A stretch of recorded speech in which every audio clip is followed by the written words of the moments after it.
Your Aunt Hetty should be grateful that the jury found Prue non compos mentis. Otherwise the Crown would be carting off the family's assets this very minute. Shrinking beneath the hedge, Minerva prayed they didn't come around the corner and see her. Well, they couldn't find her anything else, Desmond said. She clearly wasn't in her right mind. Minerva practically bit her tongue in half to keep from protesting. It had been an accident. An awful accident. Gran had said so. I suppose that's why your aunt wants the children at the service, Cousin Bertha said. To show people she doesn't care what they say about her daughter. Cousin Desmond snorted. Actually, Aunt Hetty has some notion that the brats should say goodbye in person. Cursed woman never has a problem with flouting society when it suits her, no matter what it means to the rest of... As the voices moved away, Minerva scooted out of her hiding place to flee in the opposite direction. Unfortunately, when she darted around the corner of the maze, she ran right into a gentleman. She tried to scurry away, but the man caught her.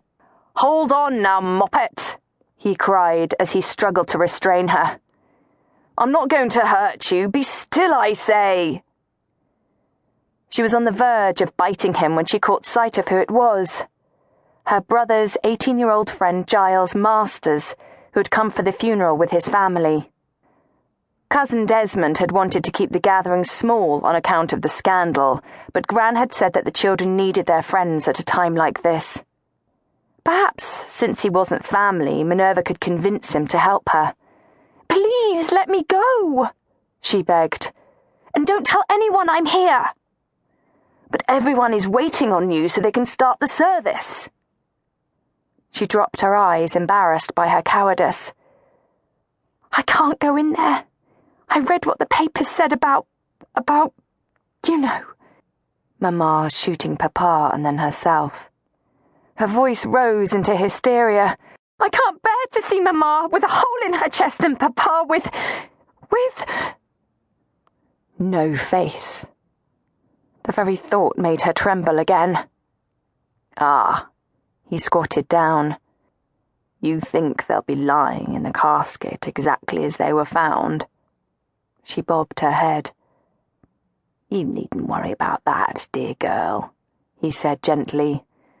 "Your father's casket is closed, and they've made your mother look pretty again. You won't see the hole in her chest, I swear. There's nothing to fear." She chewed on her lower lip, not sure if she should believe him. Sometimes her older brothers tried to trick her to get her to behave, and Gran always said Mr. Masters was a devilish scoundrel. "I don't know, Mr. Masters." "Giles, we're friends, aren't we?" I suppose." "How about this?" he went on. "If you come with me into the chapel, I'll hold your hand for the service. Whenever you get frightened, you can squeeze mine as hard as you like." Gathering her courage, she gazed into his face. He had kind eyes, the colour of forget-me-nots, honest eyes like Gran's. She swallowed. "You promise that Mamma and Papa won't look like how the paper said?" "I swear it." He made an X over his chest with appropriate solemnity. "Cross my heart and hope to die." Rising, he offered her his hand. "Will you come with me?" Though her heart pounded in her chest, she let him take her hand, and when he led her into the chapel, she found he hadn't lied. Papa's casket was closed. Though she knew what must lay inside, she pretended that Papa was as he had always been. It helped that Mamma looked like a sleeping, dressed-up version of herself. But what helped the most was Giles keeping hold of her hand. He clasped it throughout the service, even when Cousin Desmond's bratty son Ned sniggered. Every time she got scared or sad, she squeezed Giles's hand and he squeezed back to show that she wasn't alone. Somehow that made everything tolerable. He didn't release her hand until the caskets